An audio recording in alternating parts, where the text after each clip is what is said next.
जिंदगी वो दरिया है जिसकी तेज लहरों में आदमी को बहना है। आने जाने वाले सब मौसमों में रहना है, मौसमों में रहना है। वक्त की अंधेरी पर आसमान ने जो लिखा टालना नगर चाहे फिर भी टल नहीं सकता। दूसरा कोई भी हो आदमी की किस्मत का रुख बदल नहीं सकता, साथ चल नहीं सकता। जिंदगी वो दरिया है, कहीं गुल खुशबू जुगनू, कहीं दिल सहरा बादल सरगम, कहीं सिला और कहीं पे है चट्टान इंसान, चट्टान चट्टान।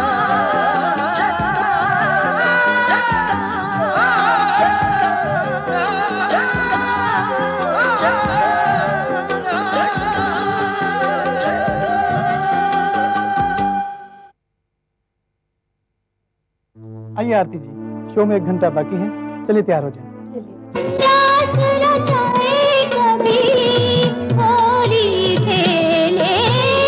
एक ऐसी खबर देने वाला हूँ जो आपकी जिंदगी का रुख पलट देगी। शमशेर राज की बहू पूरे बाजार इस वक्त नाच रही है और तुम्हारी बेटी वहाँ बैठे तमाशा देख रही है। सिमरन का कोई कसूर नहीं था बाबूजी, मैं लेके गई थी अपने साथ। आपको जो कुछ कहना है मुझसे कहिए। हम तुम्हारे मुंह नहीं लगना चाहते क्योंकि तुम शराफत और इज्जत का मतलब नहीं जानती। तुम्हें तो ये भी नहीं मालूम नेक नामी और रुसवाई में फर्क क्या होता है। हमारे बीच जो भरोसा था उसे तुमने पूरी तरह खत्म कर दिया है आरती। सिमरन पर नजर रखो, उसे कहो कि वो आरती से कम मिला जुला करे, कम बातचीत किया करे, उसके कमरे में जाने से रोको उसे। जो कसर बाकी थी इस अखबार ने पूरी कर दी है। देखो देखो।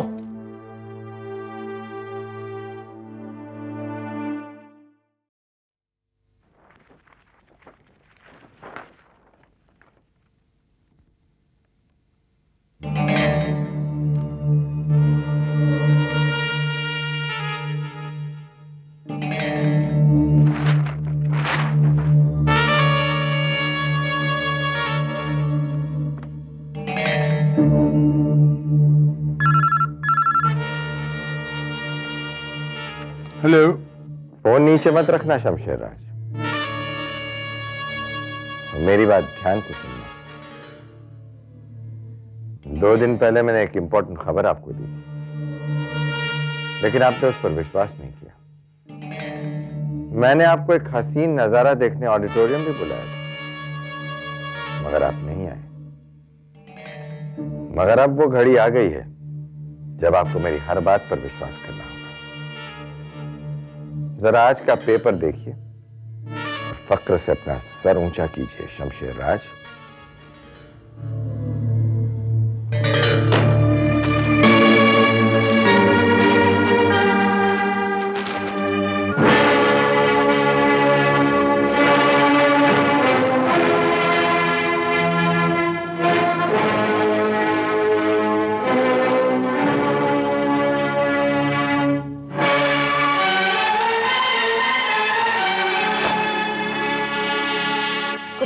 चुपचाप पढ़ाई करो।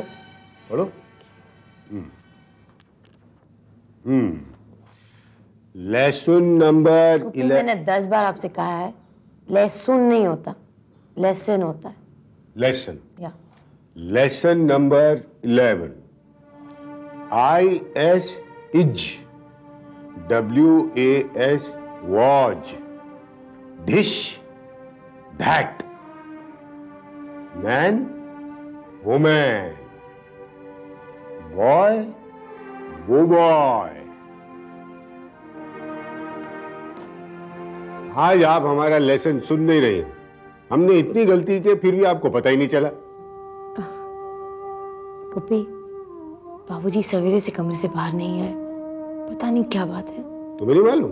कोई मुझे कुछ बताता कहाँ है। माँ से पूछती हूँ, वो भी चुप है। अरे भाई, बहू रानी ने उस दिन जो नाच का प्रोग्राम किया था उसकी खबर अखबार में छपी है। क्या? अखबार में? हाँ। तुम्हें कैसे पता? मैंने देखा है, उसका फोटो भी छपा है अखबार में। Oh my God। जब से बाबूजी ने वो खबर पढ़ी है, बहुत गुस्से में लाल पीले हुए बैठे हैं। गुप्पी, मेरे लिए जरा अखबार ले आओगे? हाँ, अभी लेके आता हूँ।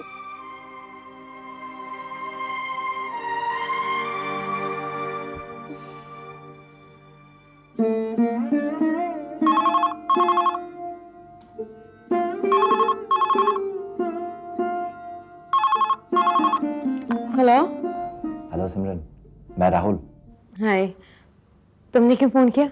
बस ऐसे ही, तुम्हारी बहुत याद आ रही थी। सोच रहा हूं आज तुम्हारे कॉलेज आ जाऊं। आज नहीं। क्यों? आज शायद मैं कॉलेज न जाऊं। कोई खास बात? Are you all right? या ओके। राहुल, मैं तुमसे फिर बात करूंगी। Bye bye.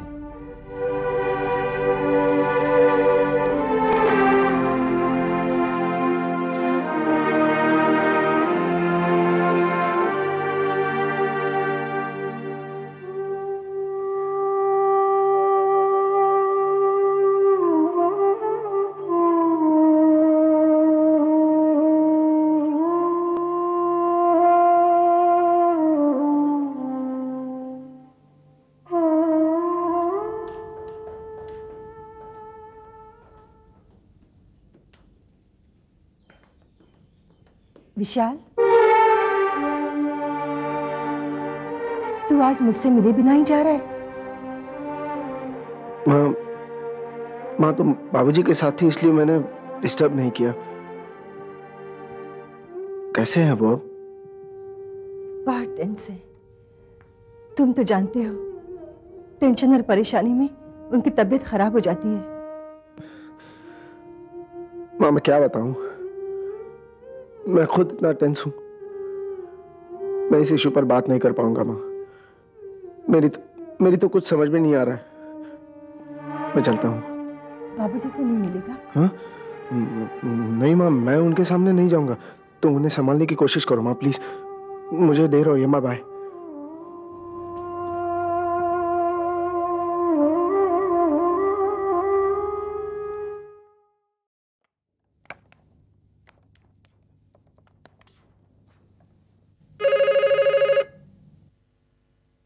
Hello, is it the Sharjah cultural centre?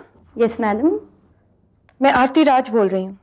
नमस्ते आरती जी, कहिए मैं आपकी क्या सेवा कर सकती हूँ? आप कौन बोल रही हैं? मैं साधना बोल रही हूँ मैडम। साधना जी, आप लोगों ने मुझसे वादा किया था कि इस प्रोग्राम की कोई पब्लिसिटी नहीं होगी। You gave me your word and I believed it. लेकिन आज के अखबार में इस प्रोग्राम का पूरा रिव्यू छपा है और उसके साथ मेरी तस्वीर भी। मैं पूछ सकती हूँ कि आप लोगों ने ऐसी हरकत क्यों की? हमने ऐसा नहीं किया मैडम, आप मेरा विश्वास कीजिए। हमने किसी भी अखबार को प्रोग्राम की ना कोई खबर की, ना किसी से रिव्यू लिखवाया और ना आपकी तस्वीर छपवाई है। तो फिर ऐसे कैसे हो गया? अपने आप खबर छप गई? आप लोग एक कल्चरल संस्था चलाते हैं और आर्टिस्टों के साथ धोखा करते हैं। आप लोगों को शर्म आनी चाहिए।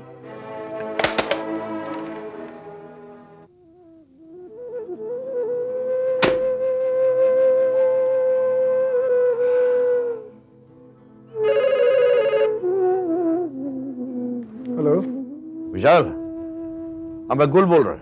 सलाम अलैकुम गुल चाचा, कैसे हैं आप? मैं तो ठीक हूँ यार। और मगर मैंने घर पे फोन किया शमशेर को। हाँ, वो तो कूपी ने कहा कि वो सोता है। वो तो खुद सोचिए कुछ सोने का वक्त है। मैं तो फिक्रमंद हो गया। चाचू आप फिक्र ना करें, उनकी तबीयत अब ठीक है। चाचू मैं आपसे मिलना चाहता हूँ। तो मिलने तो पूछने की क्या जरूरत है? शाम को आ जाना घर पे। आजा। अच्छा चाचू, खुदा हाफिज।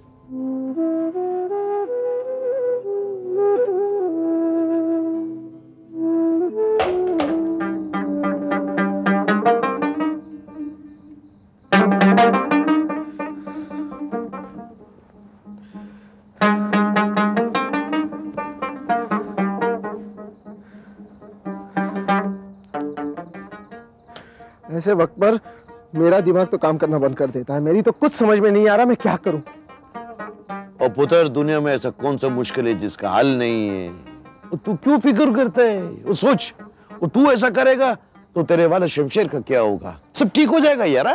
कब से यही सुन रहा हूँ चाचू, कब से यही सुन रहा हूँ, पर हालात सुधरने के बजाय बिगड़ते ही जा रहे हैं। मैं मानता हूँ, मैं तो आरती को हमेशा एक समझदार लड़की समझता था। अब वो ऐसी नासमझी की बात करेगी तो मैंने कभी सोचा भी नहीं था। वो सुन, वो यार मेरे दिमाग में एक बात आ रही, इधर आ, इधर आ, बैठ जरा। वो कहीं ऐसा तो नहीं कि कोई उसको बहका रहा हो या वो किसी के बहकावे में आ रही हो? वो किसी के बहकावे में आने वाली लड़की नहीं है। उसने खुद सिमरन को बहकाकर अपना राजदार बनाया था। वो क्या किसी के बहकावे में आएगी? चाचू, अब ये खबर अखबारों में छप गई है, लाखों लोग इसे पढ़ेंगे, जितने मुंह उतनी बातें होंगी। बाबूजी इस बात से बहुत परेशान होंगे चाचू। वो ये तो सही है, वो शमशेर तो परेशान हो गई। और लेकिन तू फिक्र ना कर, ये तेरा चाचा है ना, ये मारा नहीं है, जिंदा है। तू जाके बहू को बोल मेरे पास आए, और मैं उसको दोबारा समझाने का कोशिश करता जा। उससे कोई फायदा नहीं होगा चाचू, उससे कोई फायदा नहीं होगा। वो कोई नासमझ तो नहीं है। उसकी जिद की वजह से, सिर्फ उसकी जिद की वजह से ये सारा तमाशा खड़ा हो गया। अब आरती ना समझ है कि समझदार है, इसका फैसला तो बाद में होगा। लेकिन तू जो इस वक्त बात कर रहा है ना, वो निहायत बेवकूफी की बात कर रहा है, ये पक्का है। और सुन, वो ऐसे मसलों में जल्दबाजी नहीं करते, सबूर से काम लेते हैं पुत्र, सबूर से। तू जा और बहू को बोल वो मेरे पास आए, और मैं जानू मेरा बहू जाने। और तुम भाभी जान को और अब्बा जान को मेरा सलाम कहना, और कह देना कि जब मामला ठंडा हो जाएगा मैं खुद चल के आएगा घर मिलने के वास्ते। चल जा जा जा।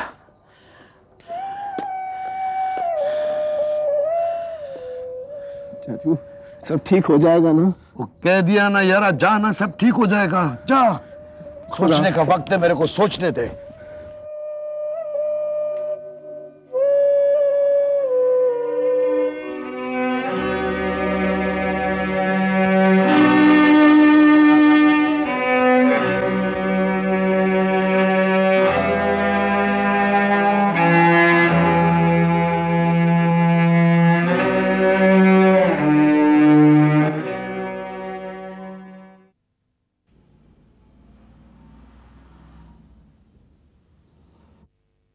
विशाल।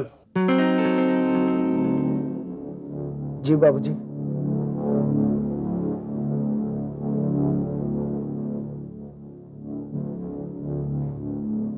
अब आपकी तबीयत कैसी है बाबूजी?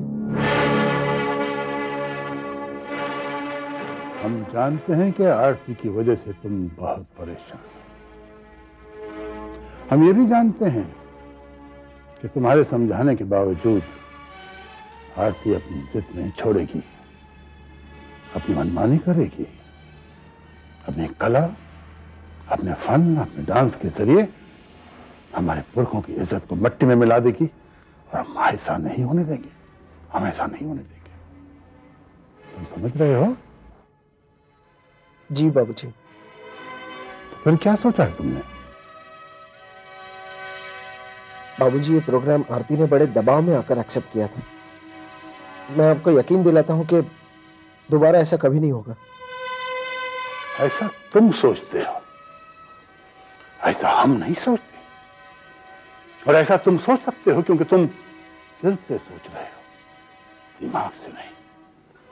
क्योंकि तुम्हें आरती पर भरोसा है, लेकिन अब हमें आरती पर कोई भरोसा नहीं रहा।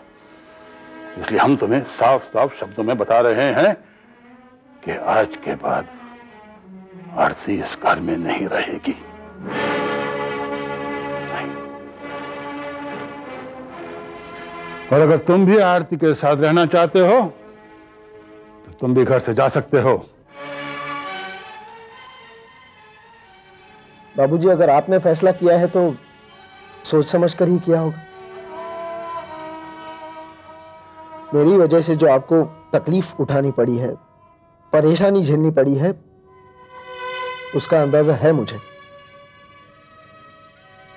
मगर मैं आपसे एक गुजारिश करना चाहता हूं। कहो, हम सुन रहे हैं। बाबूजी, आरती एक आर्टिस्ट है और हर आर्टिस्ट जुनूनी होता है। पेपर में पब्लिसिटी की वजह से आरती को धक्का पहुंचा है। यह धक्का उसका जुनून उतारने के लिए काफी है। मैं आपको विश्वास दिलाता हूं, आइंदा ऐसा कभी नहीं होगा। आप आरती को एक मौका और दीजिए बाबूजी, प्लीज बाबूजी।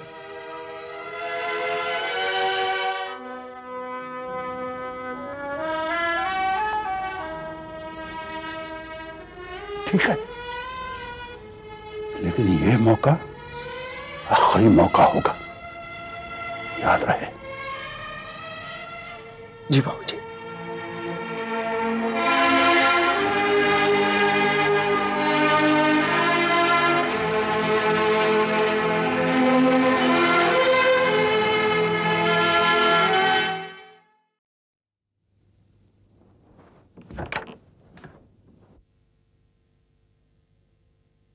बाबूजी ने हमें यह घर छोड़ने का आदेश दिया है।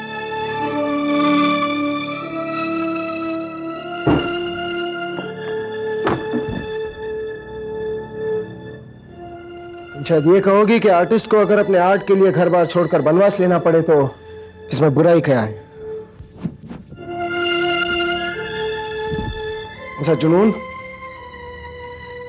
ऐसी दीवानगी को मैं नहीं मानता।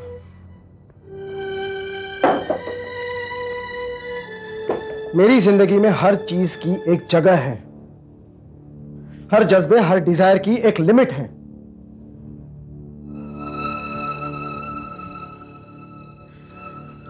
अगर तुम्हें अब भी बात समझ में नहीं आई हो तो मैं तुम्हें बता दूं कि तुम्हारे डांस के खातिर मैं अपने बाबूजी को तकलीफ नहीं दे सकता, बिल्कुल नहीं। मैं तुम्हें खुशी देना चाहता हूं, तुम्हें खुश रखना चाहता हूं,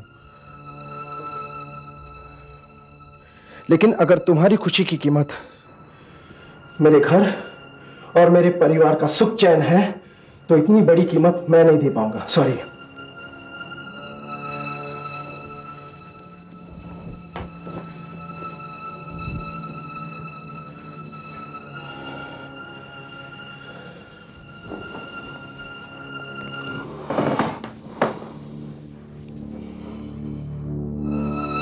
मैंने बाबूजी से आखिरी मौका मांगा है,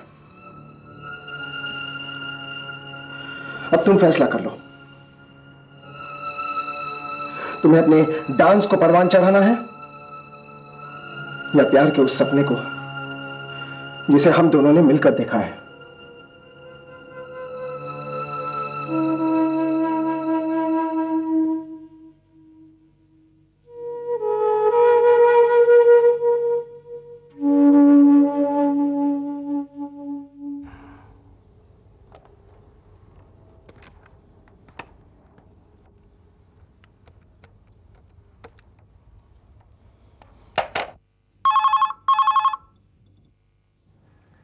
हेलो। हेलो। अस्सलाम वालेकुम गुल चाचा। वालेकुम सलाम पुत्र, खुश रहो, आबाद रहो बच्चा। चाचा वो तुम रो क्यों रहे?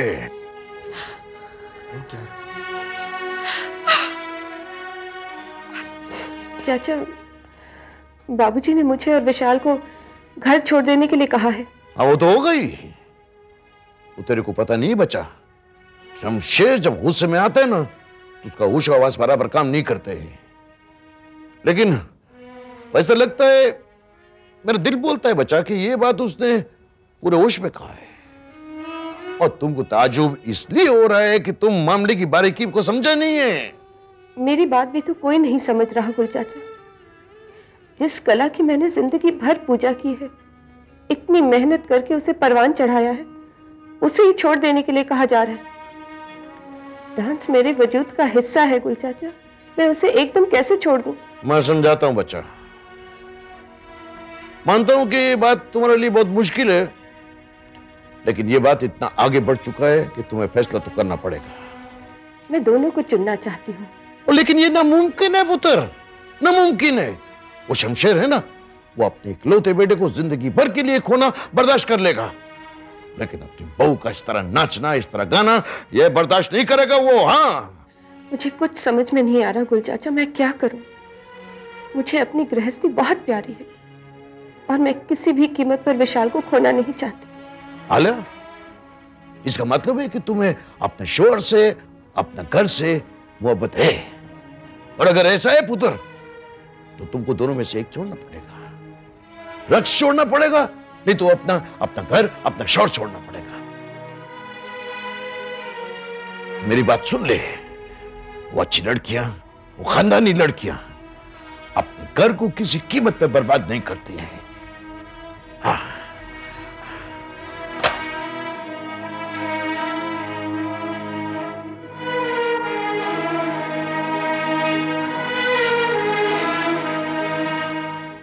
आखिर आप कब तक इस तरह घुलते रहेंगे?